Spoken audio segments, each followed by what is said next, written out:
belum tentu ada. Nah, Bante, apa yang menjadi pembeda antara Buddha di tempat lain dan Buddha di Nusantara?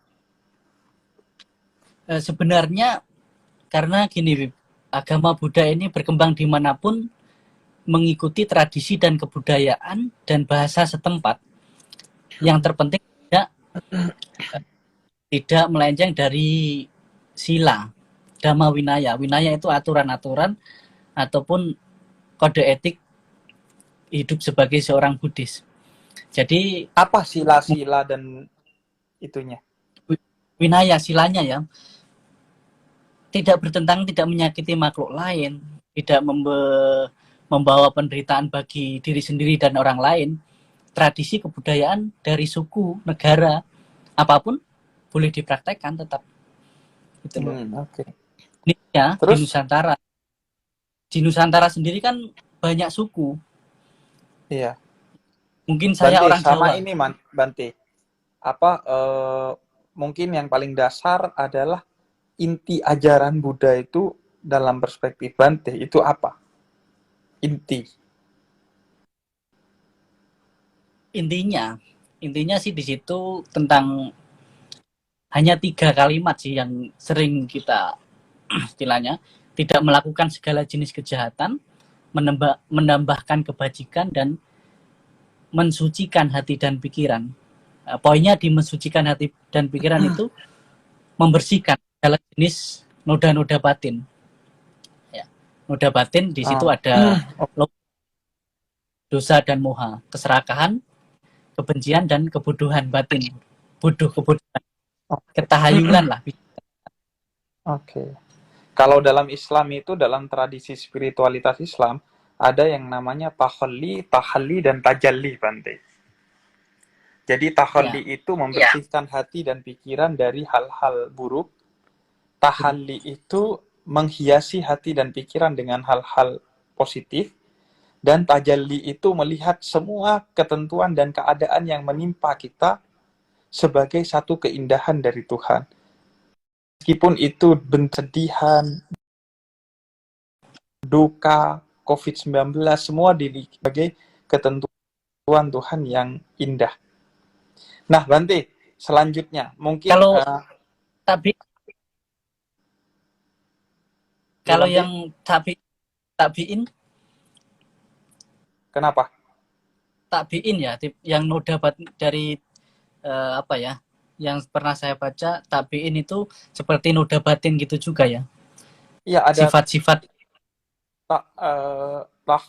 tahalli, dan tajalli, Bante. tadi. Ya, ya. Dan inti sebenarnya ya, salah satu inti dari perjuangan seorang muslim adalah jihadun nafas. Jihad itu adalah upaya keras, upaya mati-matian. Kalau perlu sampai mati ya sampai mati. Nafas itu hawa nafsu atau ego dalam diri. Jadi seorang muslim itu sejak lahir sampai mati melakukan satu peperangan utama, yaitu peperangan melawan dirinya sendiri. Sendiri. Ya, Nafsu ya. dalam diri sendiri, karena nafsu itu sumber kekacauan bagi dirinya, manusia lain, alam semesta, dan hubungannya dengan Tuhan. Nah, Bante, mungkin yang sederhana-sederhana dulu, Bante. Ini biar jadi edukasi buat penonton kita. Kayaknya juga banyak yang muslim nih. Baik. Jadi yang muslim ini bukan hanya di dunia nyata, di dunia digital juga mayoritas. Ya, mayoritas. Bante. Ya. Pertama, apakah seorang Buddhis diperbolehkan mabuk, minum minuman keras? Tidak boleh. Itu bagian dari 5 sila. Kita itu aturan dasar, sebagai kalau mau masuk Buddhis itu dia harus membacakan 5 sila Janji yang gitu. sebenarnya dikatakan janji tapi makna setelah lama-lama dikaji itu seperti berusaha. Kalimatnya di situ sih saya berusaha. Ada Apa aja 5. itu? Pertama itu panatipata, itu berusaha untuk tidak menyakiti dan membunuh makhluk hidup. Oke. Kalau yang sebenar-benarnya itu menyakiti dan membunuh makhluk hidup itu sudah melanggar sila, melanggar aturan. Yang kedua itu Wiramata Padang sama Diami mengambil barang yang tidak diberikan atau Jadi mencuri. mencuri. Oke. Ya, tapi ini lebih halus, mengambil barang yang tidak diberikan itu sudah termasuk mencuri sebenarnya. Oke, kalau dalam Islam itu disebutnya ghosab, yaitu Gosok, ya, meminjam sesuatu tanpa izin bahkan. tanpa izin. Ya, itu mencuri. Kemudian yang ketiga, berusaha untuk tidak melakukan perbuatan asusila. Oke. Yang keempat, berusaha untuk tidak berkata-kata kasar atau menipu atau berbohong. Termasuk Sebenarnya hoax. kata-kata hoax. Nah, itu dalam bentuk tulisan berbohong. Bahkan kita kata-kata kasar yang menyakiti hati orang itu sudah melanggar sila sebenarnya. Oke. Kata-kata kita misalnya pas mungkin dikasih tahu orang tuanya membantah dan menyakiti hati orang tua itu sudah salah satu pelanggaran sila. Kemudian yang kelima Terus yang kelima, minum atau makan yang dapat melemahkan kesadaran. Di sini bukan berarti hanya termasuk minuman keras. ya termasuk minuman keras atau makanan yang dapat melemahkan kesadaran kita. Nah, sebenarnya Berarti bukan hanya termasuk makan banyak. Saya kalau makan iya, banyak soalnya bego nanti. kesenangan. Maka makan itu kalau untuk memenuhi keinginan atau hawa nafsu atau hanya ingin makan yang disukai saja, kalau tidak dia bisa marah, bisa emosi, itu sudah kesadaran. Oke. Nah, Bante, kemudian selanjutnya nih juga soal apa? Soal tadi yang terakhir soal makanan kan ya. Ya, Soal makanan. Nah, selanjutnya Bante soal makanan ini apakah semua Buddhis harus vegetarian atau harus tidak, vegan bahkan? tidak. Saya sendiri nggak vegetarian, Bib. Oh, bahkan Bante pun tidak vegetarian ya? Saya mungkin yang suhu-suhu yang kemarin datang di podcast Habib itu beliau vegetarian. Vegan Mahayana bahkan vegan. harus vegan, tapi boleh makan berapa kali gitu. Cuma kalau saya di Theravada peraturannya boleh makan apapun yang dipersembahkan oleh umat. Karena kita sebagai seorang Bante nggak boleh masak sendiri, nggak boleh minta makanan, ya. Jadi apa yang kita makan itu yang diberikan, dipersembahkan oleh umat. Jadi kalau yang Theravada kita makan hanya pagi sama siang. Kita lewat tengah hari nggak boleh makan lagi sampai besok pagi. Jadi itu perbedaan sekte dalam Buddha berarti? Iya, itu Theravada sama Mahayana. Ada 3 kalau nggak salah kan ya, Bante? Tantrayana itu bagian dari Mahayana. Nah, kan oke. awalnya kan terpecah dua, Theravada dan Mahayana. Kemudian Mahayana terpecah lagi ada Tantrayana. Perpecahan ini sebenarnya yang kan itu tadi kebudayaan dan tradisi di mana Buddhis itu berkembang. Nah, kalau yang Mahayana lebih ke Tiongkok.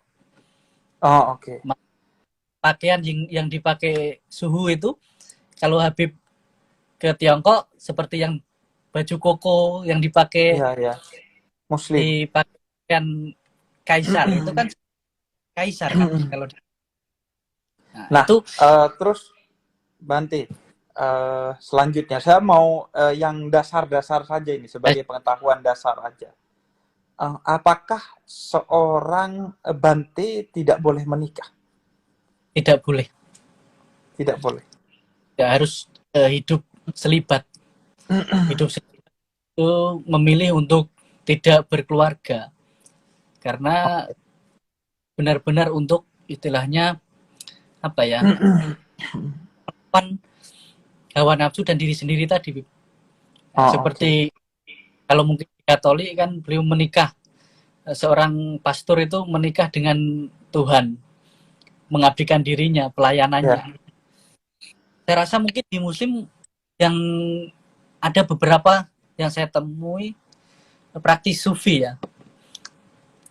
Iya, ada Kan beberapa sufi seperti Rabi'ah Adawiyah, sufi perempuan yang juga tidak menikah. tidak Karena menikah. nikah dalam Islam itu posisinya adalah sunnah. Dia diperbolehkan untuk tidak menikah, dan ada banyak ulama-ulama yang tidak menikah, termasuk ulama besar itu namanya Ibnu Taimiyah, karena dia menyibukkan dirinya untuk ilmu. Ilmu. Tapi Oke. kalau tidak ada sesuatu yang lebih penting dari menikah, maka menikah itu menjadi penting sekali dan menjadi simbol keikutsertaan kita di jalan Nabi kita. Karena Nabi kita juga menikah. Tapi juga itu, menikah itu bukan simbol tumpahnya nafsu dalam Islam, Bante. Jadi menikah, karena itu di dalam kitab suci kami, di dalam Al-Quran itu disebutkan pergauli pasanganmu dengan pergaulan yang baik.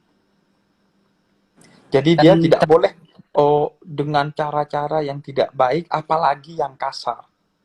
Jadi dia harus dipergauli dengan baik, tidak boleh dengan cara yang kasar. Nah, selanjutnya Bante, apakah seorang Bante wajib gundul? Karena saya melihatnya, karena ini kenapa? Ini karena ada dosen filsafat timur saya, yang kata dosen filsafat timur saya ini, hati-hatilah kamu kepada dua jenis orang. Yang pertama adalah orang berjenggot, yaitu para sufi. Tokoh Islam yang spiritualis, dia biasanya punya kekuatan-kekuatan magis yang tidak terduga-duga. Dan kata-katanya biasanya bisa bernilai yang melebihi nilai-nilai kognitif lah ya.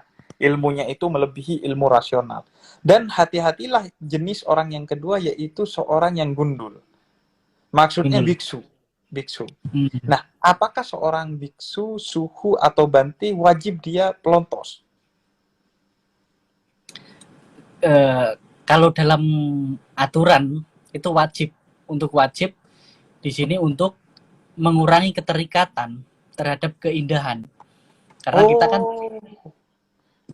itu suatu keterikatan. Ketika punya rambut, punya jenggot, kita pun sebenarnya nggak harus gundul, tapi tidak boleh lewat dari 1 inci. Jadi sebenarnya tidak boleh 1 inci, karena kalau udah lewat 1 inci bisa kita bentuk gitu loh. Bisa mau gaya apa? Ini berarti itu termasuk kenapa bajunya itu aja Bante ya? Iya, salah satunya kenapa pakaiannya jubah itu kita hanya boleh kan hanya 2 pasang aja, Bim. Jubah kita ini hanya 2 pasang. Kalau yang satu dicuci, yang satu dipakai gantian gitu. Jadi itu mau ke mall, bandara, itu tetap pakai itu aja, Bante? Tetap pakai itu aja, sama aja itu. Nggak boleh pakai dan kaos itu, gitu, pakai hoodie misalnya? Itu sih misalnya di tempat-tempat yang dingin yang memang diperlukan. Misalnya kalau di Eropa. Kalau sekedar buat pakaian nggak boleh ya? Nggak boleh. Memang pakaiannya jubah itu. Oke. Yang berhubungan dengan itu pun kalau sekarang mungkin udah banyak dijual ya. Oke. Bante, mungkin ini pertanyaan terakhir dari saya, Bante. Oke. Karena pertama, kapan-kapan kita harus ngobrol di YouTube. Iya. Agar bisa ditonton terus. Kemarin terus yang kedua, belum bisa hadir. Iya, belum sempat. Apalagi Bante sudah bilang bahwa alirannya dengan Biksu Suryadi berbeda gitu. Iya. Nah, ini menarik. Nah, yang kedua tadi ada yang minta tolong katanya di-save katanya. Karena kalau di tempat saya kan nggak bisa nih Bante, karena Bante yang yang live. Jadi di-save-nya di tempat Bante. Kayaknya mereka pada ingin di-save gitu. Nah, semoga bisa. Soalnya di saya komentar yang lihat pun nggak nampak lagi, hanya muka kita berdua aja. Nggak bisa kayaknya nanti Bante. Kalau nggak bisa nggak apa-apa, tapi biasanya kalau udah ditutup bisa nanti. Nah, Bante, semoga bisa. dua. Mungkin yang pertama itu yang sederhana sekali. Bedanya biksu, bante, dan suhu apa? Sebenarnya perbedaan bahasa saja. Kalau biku atau bante itu dari bahasa Pali, dan panggilan biku itu biasa hanya boleh yang manggil itu yang senior ke junior. Misalnya Hmm, saya namanya Biku Dirapunyo, yang manggil senior saya, Biku Dirapunyo gitu. Tapi kalau yang di oke. bawah saya harus Bante Dira Punyo. Oh, oke. Kalau suhu atau sefu itu kan dari bahasa Mandarin, Hmm. lebih ke Mandarin. Nanti Habib malah Oh, lebih lebih bingung lagi ketika dari misalnya dari Thailand, nanti panggilnya Acan, Lumpo, oh Longta, itu hanya panggilan saja lah ya. nah, panggilan. Mungkin seperti Habib, seperti Kiai, apa ya? Ustadz ya. Kalau di saat panggilan-panggilan lah seperti Oke, itu, Bib. oke, Jadi oke. bahasa yang membedakan. Sebenarnya Oke, maknanya sama, sama saja maknanya ya. maknanya sama. Nah, eh, Bante ini terakhir. Eh, pesan toleransi dari Buddhis. Kalau toleransi di Buddhis selalu mengambil dari pilar Asoka ya kalau saya. Pilar Asoka, Asoka ini apa? seorang raja Asoka yang dulu menguasai di India. Oke. Beliau lahir dari orang yang raja yang awalnya sangat kejam, yang pemberontak, yang berperang membunuh terus setiap hari, tapi ketika dia menemukan belajar dari seorang samanera atau calon biku kecil, di situ dia memutuskan untuk berhenti berperang, berhenti untuk memperluas wilayah, karena zaman itu memperluas wilayah itu harus menghancurkan kerajaan yang lain. Di sini Hmm. ada kalimat, ketika engkau menghargai agama dan keyakinan orang lain, sesungguhnya di situ kamu sedang menghargai dan menghormati keyakinanmu sendiri. Tetapi ketika kamu mencela, tidak menghormati atau bahkan menghancurkan agama ataupun keyakinan orang lain, di situ sebenarnya kamu sedang merusak agama dan keyakinanmu sendiri. Oke. Itu. Sama sih. Jadi kalau kita lemah dan kita terhadap agama kita, maka orang lain ya. Itu. Iya. Iya, dalam Islam juga bahwa orang lain tidak akan bisa menghina atau menista agamamu. Yang bisa menista dan menghina agamamu adalah dirimu sendiri yang berkelakuan tidak sesuai dengan nilai-nilai agamamu Sendiri. yang kamu yakini. Oke, Iya, Bante. betul. Pas. Terima kasih, Bante. Terima kasih Semoga juga. kita bisa ngobrol nanti di YouTube. Bante tinggal di mana, Bante? Saya saat ini sedang di Medan. Oh, di Ya Medan. kadang Jawa juga. Oke, nanti kita jumpa kalau Bante lagi di Jakarta. Oke, siap. Kita ngobrol-ngobrol banyak, Bante. Baik, baik. Salam. Bante, terima kasih. Salam hangat dari saya. Dan semoga suasana atau keadaan yang berat yang menimpa bangsa ini segera bisa jadi baik-baik saja. Berlalu. Berlalu. Terima kasih, Bante. Oke, selamat malam, Habib.